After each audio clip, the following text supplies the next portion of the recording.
ভারত আমার দেশ, ভারত আমার মা, ভারত আমার জন্মভূমি। গর্বের সাথে বলতে পারি ভারতবাসী আমি। পাহাড় পর্বত নদী মরুভূমি, সেই সাথে আছে শস্য শ্যামলায় ভরা সমভূমি।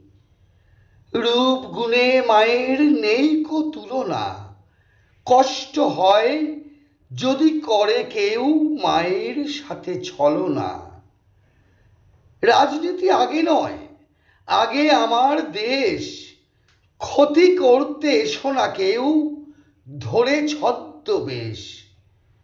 করবে না ক্ষমা দেশবাসী তাকে, যদি লাঞ্ছনা অপমান করে কেউ মাকে।